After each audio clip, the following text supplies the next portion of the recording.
আসসালামু আলাইকুম। ওয়ালাইকুম সালাম। আসসালামু আলাইকুম। ওয়ালাইকুম আসসালাম। কেমন আছেন বোন? এই তো আলহামদুলিল্লাহ, আল্লাহ রাখছে ভালো। আচ্ছা, আপনার নাম এবং দেশের বাড়ি কোথায় বোন? আমার নাম কমেলা, আমার দেশের বাড়ি ভোলা। আচ্ছা, কমলা আপা, আমরা জানতে পারলাম যে আপনার পরিবারে একটু সমস্যা। তো আসলে কি সমস্যা সেটা যদি আমাদের কাছে একটু তুলে ধরেন। জি, আমাদের পরিবারের সমস্যা হলো আমার স্বামী বিল্ডিং এতে রাজমিস্ত্রি কাজ করতে যায় পড়ে গেছিল। ঢাকা 11:30-10 নাম্বার কাজ করতে যায় পড়ে গেছে। তারপরে আমি মানতে মনে করেন যে ওই আর্থিক অবস্থা মানে যে মালিকের কাজ করছে মালিকে কোনো আমার সহযোগিতা করেনি। না করার পরে আমি দেশে মানুষের কাছে ছায়া চিন্তা আত্মহত্যা, তারপরে ঢাকা বিদেশ বিপাল্লা আমি সর্ব জায়গাতে ছায়া চিন্তা আত্মহত্যা আমার স্বামীর অপারেশন করাইছিলাম। অঙ্গ ভঙ্গুতে রাখছি 1 মাস 5 দিন, এনে চিকিৎসা চলেনি। তারপরে আমি ঢাকা ধানমন্ডির এদিকে নিয়ে তো মেডিকেল আমি ট্রিটমেন্ট করাইছিলাম। ট্রিটমেন্ট করার পরে ডাক্তার আমার বলছে যে যদি অপারেশন না করে তাইলে বিছনায় শুয়ে বুয়ে থাকতে হবে, আর যদি অপারেশন করতে পারে তাও আমরা এতটুকু করে দিতে পারবো, হুইল চেয়ারে চলাফেরা করতে পারবো। এখন হুইল চেয়ারে চলাফেরার মতো আজকে দীর্ঘ 9 বছর আমার স্বামী অসুস্থ। এখন আমার সংসারে কোনো কর্ম করার কোনো লোক নাই। আছে শুধু আমার একটা শ্বশুর শাশুড়ি, তারা বয়স্ক। আর আমার একটা বাচ্চা আছে। আমার স্বামীর নিয়ে আমি অনেক কষ্টে আছি। আমার সংসারে খাওয়ার মতো চলার মতো অনেক কষ্ট হইতে আছে। আমি আপনাদের কাছে সবার কাছে এখন সহযোগিতা চাইতেছি, আমার জন্য সবাই একটু সহযোগিতা করেন। দেশবাসী সবার কাছে কইতেছি, বিদেশ বিপল্লা সবার কাছে আমি চাইতেছি যে আমার জন্য সবাই একটু সহযোগিতা করবেন।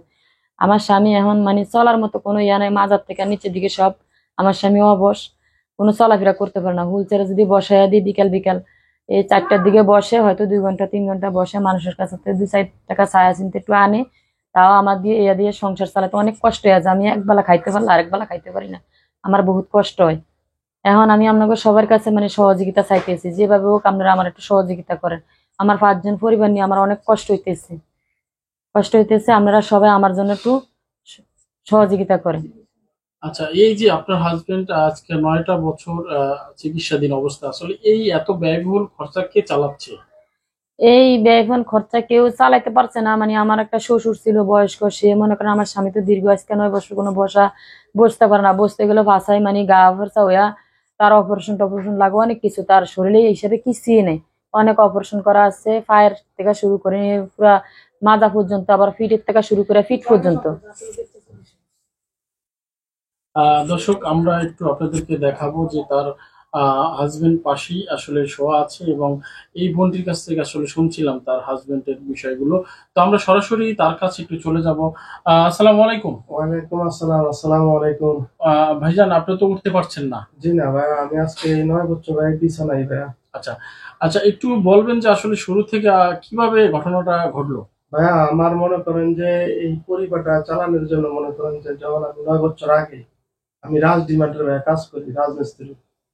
পরে আমি লাস্টে মিরপুর 11:30 ভাইয়া কাজ করি এই সাততলার উপরে থেকে মনে করেন যে আমি মাছা ভাঙ্গা নিচে মনে করেন যে একেবারে পড়ে গেছি। পড়ে যায় ভাইয়া মাজার মেরুদণ্ড ভাঙ্গা গেছে। মেরুদণ্ড ভাঙ্গা যায় আর রোগ নষ্ট হয়ে যায়, বলছে যে ডাক্তারে যে এই দোনো পাওয়ারের স্মৃতি চলে গেছে। আজকে 9 বছর ভাই আমি হাঁটাচলা করতে পারি না। এই বিছানায় আমি দোনো পাও লাড়তে পারি না, হাত দিয়ে লাড়া লাগে, একজনের অথবা সাহায্য করানো লাগে। এই হিসাবে ভাই আমার এই দুনিয়াটা ভাই হয়তো যাইতেছে কষ্টে কালাঙ্কারে। আমি এই 5টা পরিবার নিয়ে ভাই আমি খুব কষ্টে আছি ভাই। তাই আপনার কাছে ভাই আমি অনেক টাকা পয়সা ভাই ঋণের ভিতরে আছি। অনেক টাকা পয়সা আমি ঋণ করে আমার এই চিকিৎসা চালাইছে আমার বাবা বা আমার এই পরিবার বা মানুষও কিছু সহযোগিতা করছে। এই হিসাবে মনে করেন যে ভাই আমি কোন রকম একটু বাচ্চা আছি ভাইয়া। এখন এই বাকি জীবনটা ভাইয়া আপনাদের উপরে ভাইয়া ডিমান্ড আমি ছেড়ে দিতেছি যে আপনারা আমার এই পরিবারটা একটু দেখবেন। আমার এই পরিবারটা হয়তো আপনাদের কারণে হয়তো একটা এই দুগা ডাল ভাত খাইতে পারবো ভাইয়া। বা আমার এই চিকিৎসাটা ভাইয়া আমি দীর্ঘদিন হয়তো আমার অনেক ওষুধ লাগে, মাসে 3,000 4,000 টাকার ভাইয়া ওষুধ লাগে। হয়তো ভাই আমি এই ওষুধটা চালাইতে পারতেছি না। এখন যদি আপনারা যদি আমার একটু সহযোগিতা করেন তাহলে ভাইয়া আমি এই পরিবারটা নিয়ে একটু ভাইয়া বাঁচতে পারবো বা দুগা ডাল ভাত ভাইয়া খাইতে পারবো ভাইয়া। এই আমি আপনাদের দর্শকের কাছে ভাইয়া একটু চাওয়া আচ্ছা, পাওয়া। ডাক্তার কি বলেছে আপনি সুস্থ হবেন?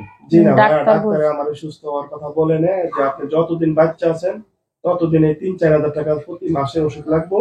আর যতদিন বাচ্চা আছেন এই হুইল চেয়ারের মাধ্যমে আমরা একটা ট্রিটমেন্ট করে দিছি। আপনি হুইল চেয়ারে হয়তো 2 ঘন্টা 1 ঘন্টা বসতে পারবেন।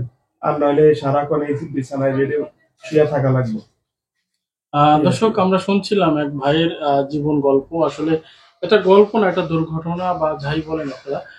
তো বোন, আসলে এই যে সংসারটা আপনি একাই টানছেন, আহ, কেমন লাগছে বোন, একটু যদি বলেন, আপনি একজন নারী। টানছি মানে আমার মনে অনেক কষ্ট আছে, কষ্ট নিয়ে আমি চলাফেরা করতেছি।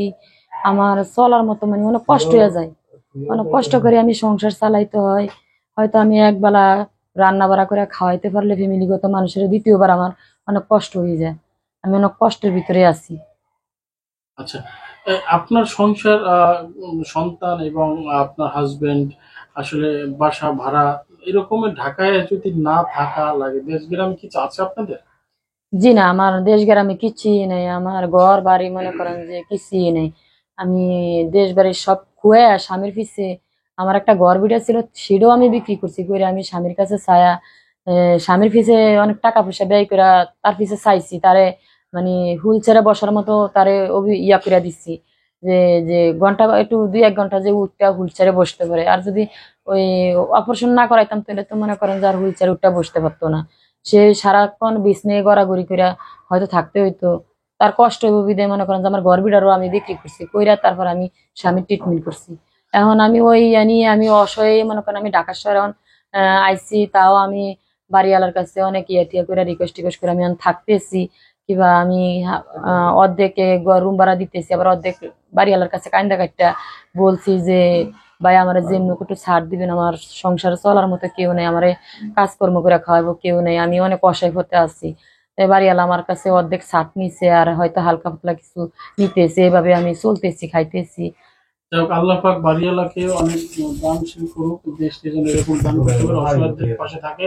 এবং যারা এই মুহূর্তে প্রোগ্রামটা দেখছে তাদের উদ্দেশ্য এই বোনের আবেদন যে তার পরিবারকে একটু যেন, তার সন্তানের পড়াশোনা এবং এই বোনের যেন সংসারটা সচল করার মতো তৌফিক দান করে দেয় সবাইকে। তো সবাই ভালো থাকুন, আমরা আবারও কোনোদিন আপনাদের সামনে আসবো সবাই, সেই প্রত্যাশা নিয়ে। আল্লাহ হাফেজ, আসসালামু আলাইকুম।